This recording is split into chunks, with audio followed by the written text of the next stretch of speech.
आज शुरू करते हैं हम आपका नेक्स्ट टॉपिक। इस टॉपिक का नाम है वायरस यानी कि विषाणु। तो हम आपको बता दें कि वायरस जो है वो बहुत ही अति सूक्ष्म क्या है, कण है स्टूडेंट। और उस कण के बारे में मुझे विस्तार पूर्वक समझना है कि क्या है वायरस। तो वायरस को मैं बता दूं, यहाँ पर मैंने लिखा है कि वायरस जो है वो एक लैटिन भाषा का क्या है, एक शब्द है जिसका अर्थ होता है जहर। जहर मतलब पॉइजन, ठीक है ना। पॉइजन बोलते हैं, इसे जहर कहा जाता है।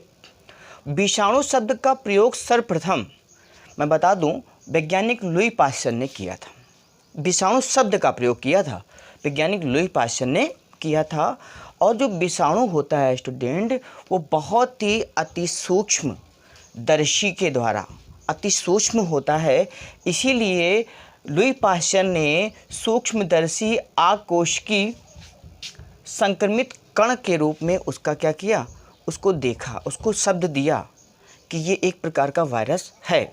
ठीक, इनमें मैं आपको बता दूं वायरस में क्या होता है कि वायरसों में जीनोम के रूप में न्यूक्लिक अम्ल होता है। ठीक है स्टूडेंट, क्या होता है, न्यूक्लिक अम्ल होता है। जिस प्रकार हमारे बॉडी के शरीर में भी साइटोप्लाज्म होता है, कोशिका द्रव होता है, कोशिकाओं के अंदर कोशिका द्रव होता है, ठीक है ना, पूरी बॉडी के अंदर ब्लड होता है, उसी प्रकार इनके भी शरीर में एक न्यूक्लिक अम्ल होता है। ठीक है, जिसे डीएनए या आरएनए कहते हैं। हमारी भी बॉडी के अंदर न्यूक्लिक अम्ल है, डीएनए है हमारे के शरीर में, ठीक है, जो आनुवांशिक पदार्थ होता है, डीएनए या आरएनए होता है। नंबर 2 मैंने बात बताई है कि विषाणु प्रत्येक उस स्थान पर पाए जाते हैं। स्टूडेंट, विषाणु प्रत्येक उस स्थान पर पाए जाते हैं जहाँ पर उनका क्या होता है, जीवन होता है। यानी कि ऐसा स्थान जहाँ पर वो जीवित रह सकते हैं, उस स्थान पर हमेशा वह विषाणु पाए जाते हैं, यानी कि वायरस पाए जाते हैं। क्लियर? ठीक, निर्जीव है विषाणु। अगर किसी हैंडल, बाइक का हैंडल या गेट का हैंडल किसी जगह पर जीवाणु है तो उस समय ये निष्क्रिय अवस्था में होता है, कोई प्रभावित कार्य नहीं करता है। लेकिन स्टूडेंट, जैसे ही ये जो वायरस है, ये वायरस आप देख रहे हैं, तो ये वायरस जैसे ही किसी जीवित शरीर के संपर्क में आता है, तुरंत क्या हो जाता है, सक्रिय हो जाता है, तुरंत जनरेट हो जाता है और अपने प्रभाव को वो दिखाने लगता है। ठीक है स्टूडेंट, क्लियर?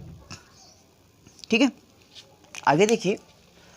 विषाणु की खोज सर्वप्रथम रूसी वैज्ञानिक इवानोवास्की ने सन 1892 में किया था। ठीक है, कब किया था, 1892 में किया था। और किस पर किया था, ये देख रहे हैं आप, ये तंबाकू की पत्तियों में है। तंबाकू की पत्तियों में इवानोवास्की ने क्या किया था, विषाणुओं की यानी वायरस की खोज की थी। क्लियर? ठीक, अब हम थोड़ी सी बात आपको बता दें वायरसों के बारे में। जनरल कैरेक्टर एग्जाम में पूछा जाता है, वायरसों के जनरल कैरेक्टर पूछे जाते हैं, यानी कि सामान्य लक्षण पूछे जाते हैं। तो सामान्य लक्षण जरा पढ़ लेते हैं। पहला पॉइंट देखो स्टूडेंट, लिखा हुआ है विषाणु सूक्ष्म क्या होते हैं, कण होते हैं, बहुत ही सूक्ष्म कण होते हैं, माइक्रोन व्यास से भी छोटे होते हैं, माइक्रोन व्यास से भी छोटे होते हैं। और ये सूक्ष्म क्या होते हैं, कण होते हैं। इन्हें बैक्टीरियल फिल्टर पेपर द्वारा भी नहीं छान सकते। बैक्टीरियल पेपर जो होता है उसमें छिद्र होते बहुत ही सूक्ष्म होते हैं, उससे भी अगर हम इन वायरसों को छानेंगे तो इन वायरसों का कण उनसे आर पार हो जाता है, इसीलिए उसके द्वारा भी हम इसे छान नहीं सकते। ये क्या है, इसके जनरल कैरेक्टर ने। नंबर 2 क्या लिखा है स्टूडेंट, वायरस केवल इलेक्ट्रॉन सूक्ष्मदर्शी के द्वारा ही देख सकते हैं। यानी कि वायरसों को केवल इलेक्ट्रॉन सूक्ष्मदर्शी के द्वारा ही देख सकते हैं, सरल सूक्ष्मदर्शी से नहीं देख सकते, क्योंकि ये क्या है, बहुत ही सूक्ष्म कण है। ठीक है, नंबर 3 पॉइंट देख लीजिए जनरल कैरेक्टर में। वायरस सजीव के संपर्क में जैसे ही आता है, मैंने बताया कि वायरस जैसे ही सजीव के संपर्क में आता है तुरंत सक्रिय हो जाता है। अभी मैंने बताया निष्क्रिय अवस्था में जब तक वो रहता है, जब तक निर्जीव की बॉडी के पार्ट्स पर रहता है। ये है, इस पर अगर वायरस है तो निष्क्रिय अवस्था में हमारी स्किन जो है वो कैसी है, जीवित कोशिका है। जीवित कोशिका पर जैसे ही कोई वायरस आता है वो तुरंत वहाँ पर क्या होता है, सक्रिय हो जाता है, एक्टिवेट हो जाता है, वो तुरंत अपने प्रभाव को दिखाना प्रारंभ कर देता है। ठीक है, क्लियर। चौथा नंबर, वायरस ना तो वृद्धि करता है। वायरस ये कहना ऐसा नहीं कि छोटा सा है तो बड़ा हो जाएगा, ठीक है, ऐसा नहीं है। वायरस ना तो वृद्धि करता है ना तो द्विविभाजन करता है। द्विविभाजन का मतलब ये हुआ एक वायरस है तो उससे 20 से टूटकर 2 वायरस बन जाए, ऐसा भी नहीं करता। वायरसों में एक कंडीशन अप्लाई होती है बेटा, उसको बोलते हैं रिप्लिकेशन। ये रिप्लिकेशन की क्रिया होती है जिसके द्वारा इनकी संख्या में वृद्धि हो जाती है। ठीक है, अगला पॉइंट 5वां नंबर, जनरल कैरेक्टर का बहुत इंपॉर्टेंट पॉइंट, बहुत ही शॉर्टकट में इजीली मैंने आपके लिए बताया है कि वायरस को रसायन तथा टेम्परेचर के उपचार द्वारा ही निष्क्रिय कर सकते हैं। स्टूडेंट बात समझ रही है, यानी वायरस जो है किसी को संक्रमित हो गया है तो उसको या तो कोई रसायन पदार्थ दिया जाए, रासायनिक रूप से केमिकल बॉन्डिंग के द्वारा, केमिकल के द्वारा उसको निष्क्रिय कर सकते हैं, और टेम्परेचर, हाई टेम्परेचर का उपचार किया जाए उसके ऊपर, तो क्या हो जाएगा, वो निष्क्रिय हो जाएगा। यही क्या है, विषाणुओं के सामान्य लक्षण है। इसको बोलते हैं जनरल कैरेक्टर। इसकी आप स्क्रीनशॉट ले लीजिए, very very most important question है, क्लास 11th का, NCERT का है, स्टेप बाय स्टेप मैंने आपको बता दिया है, इसको नोट करिए। देखिए स्टूडेंट, अगला जो टॉपिक है वो नॉन लिविंग के बारे में है। नॉन लिविंग के जनरल कैरेक्टर हैं, वायरसों के निर्जीव लक्षण क्या होते हैं। ठीक है, वायरसों के नॉन लिविंग जो जनरल कैरेक्टर होते हैं वो क्या होते हैं, उसको भी जरा हम फटाफट पढ़ लेते हैं। 5 पॉइंट है, ज़्यादा नहीं है। हम आपको बता दें कि विषाणु जो होते हैं, विषाणु के जो नॉन लिविंग कैरेक्टर होते हैं वो बता दें आपको, लिखा पहला पॉइंट, सभी सजीवों कोशिकाओं में, सभी सजीव कोशिकाओं में, आप जानते हैं आपकी बॉडी में DNA कैसा होता है, डबल कुंडली होता है। ठीक है ना, मनुष्यों के शरीर में, जीवों के शरीर में क्या होता है, द्विकुंडली क्या होता है, DNA, मतलब डबल। ऐसे करके देखा होगा आपने, इस टाइप का DNA बना होता है, ऐसे बॉडी के अंदर DNA होता है। ठीक है ना, ऐसे ऐसे बॉन्डिंग लगी होती है, इस टाइप का DNA होता है। ठीक, हमारी बॉडी के अंदर तो सभी सजीव कोशिकाओं के अंदर क्या होता है, DNA द्विवलयाकार होता है, 1 और 2, 2 वलय के रूप में बन जाए तो 2 वलयाकार होता है। लेकिन वायरसों में ऐसा नहीं होता है, लेकिन कुछ ऐसे वायरसों हैं जिसमें डबल कुंडली मॉडल पाया गया है। ठीक है ना, तो कुछ अधिकांशतः क्या होता है, वायरसों में ऐसा नहीं होता है, उनमें क्या होता है, सिंगल होता है, एक लेयर से मिलकर बना होता है, डबल नहीं होती। ठीक है, अगला पॉइंट, ये निर्जीव कैरेक्टर है। वायरस के कणों में कोई वृद्धि नहीं होती। मैंने इससे पहले पॉइंट बताया था आपको कि वायरस का अगर कोई छोटा सा कण है तो वो बड़ा होकर इतना बड़ा नहीं कण बना लेगा। ठीक है ना, और वृद्धि करके इतना बड़ा नहीं बना लेगा, कि वायरस के जो कण हैं उनमें क्या होता है, वृद्धि नहीं होती है।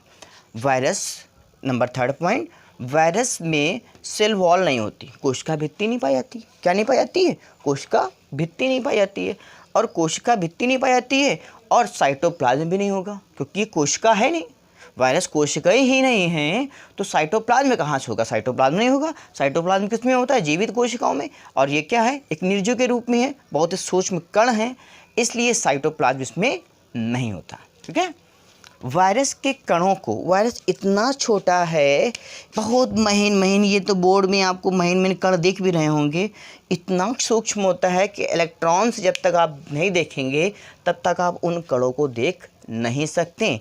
इसीलिए कहा गया है कि वायरस के कणों को बोतल में भर कर रखा जा सकता है।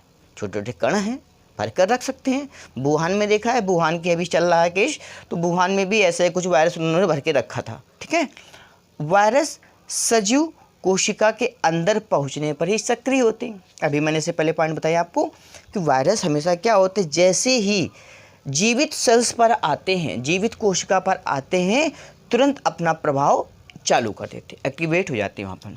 तो वायरस सजीव कोशिका के अंदर पहुंचने पर ही क्या होते हैं स्टूडेंट, सक्रिय होते हैं। निर्जीव के ऊपर जाएगा, इस बोर्ड के ऊपर कोई वायरस आएगा तो कोई प्रभाव नहीं पड़ेगा, इस पर कोई रोग उत्पन्न नहीं होगा। ये वायरस अगर किसी व्यक्ति के शरीर पर आता है, जीवित कोशिका पर आता है, तुरंत उसको प्रभावित कर देता है। ठीक है स्टूडेंट, इसीलिए ये आपके लिए बहुत इंपॉर्टेंट है और इसको आप लोग इसको भी नोट कर लीजिए। देखिए स्टूडेंट, अगर हम बात कर लें आप प्लांट वायरस की, तो वायरस एनिमल वायरस भी होते हैं और प्लांट वायरस भी होते हैं। प्लांट वायरस में आपके जो सिलेबस में है वो TMV वायरस है। TMV का मतलब होता है टोबैको मोज़ेक वायरस। तंबाकू की पत्तियों में पाए जाने वाला एक प्रकार का क्या है स्टूडेंट, ये एक प्रकार का वायरस है। ये तंबाकू का प्लांट है।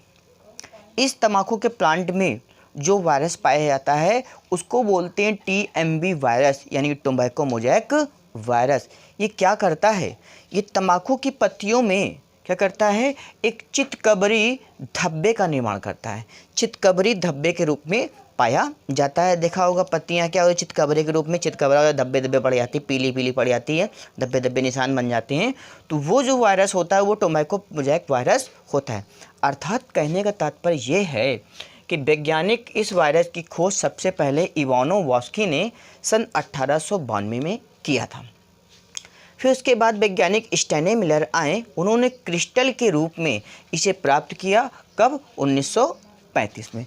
1935 में इसको प्राप्त किया और बताया कि वायरस जो होता है क्षण रूपी होता है, कुंडलीदार होता है, खोखले रॉड के शेप के आकार का होता है। ये तंबाकू में की जो पत्तियां होती हैं उसमें धब्बे का निर्माण करता है, धब्बा बना देता है। स्टूडेंट, मैं आपको एक थोड़ी सी स्टोरी बताते हैं।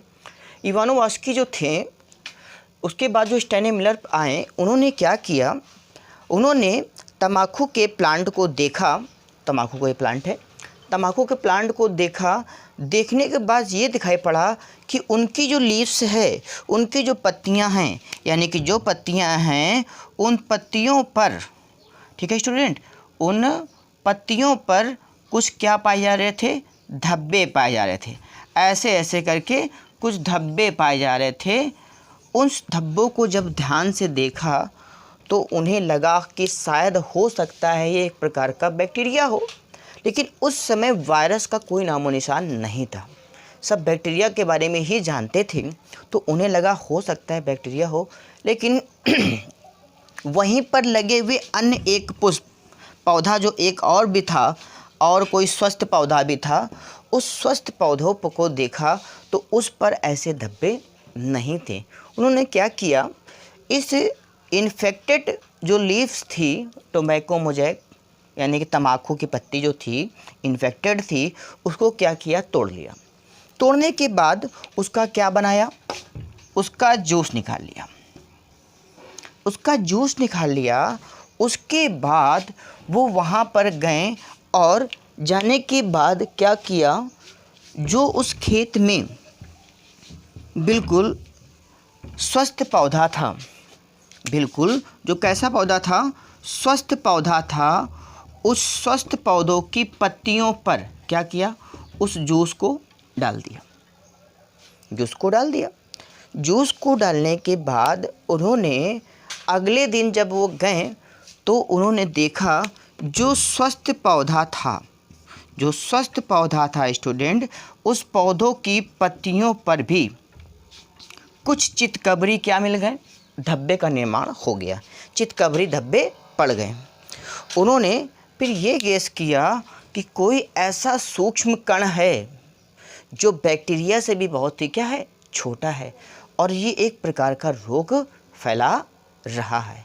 फिर उन्होंने क्या किया, उस पत्ती को तोड़कर क्रिस्टल कलर किया। क्या किया, क्रिस्टल के रूप में उसको क्या किया, स्टैने मिलर ने प्राप्त किया। किसको प्राप्त किया, वायरस को। इस प्रकार वैज्ञानिक स्टैने मिलर ने वायरस यानी कि टोबैको मोज़ेक वायरस को एक क्रिस्टल के रूप में प्राप्त कर लिया था। क्लियर हो स्टूडेंट बात, ठीक है ना। तो ये मालूम चल गया कि जो पत्तियों में जो धब्बे आ रहे थे वो टोबैको मोज़ेक वायरस के कारण ही आ रहे थे। ठीक है, ये छोटी सी बात थी। अब आपको टोबैको मोज़ैक जो वायरस है उसका स्ट्रक्चर पढ़ना है। ठीक है स्टूडेंट, स्ट्रक्चर पढ़ना है। स्ट्रक्चर के बारे में पूरा डिटेल हमको बताएंगे आपको कि न्यूक्लियोटाइड्स क्या होता है। इतना टॉपिक आपको याद रखना है कि कहाँ पर क्या है। ठीक है, क्लियर स्टूडेंट।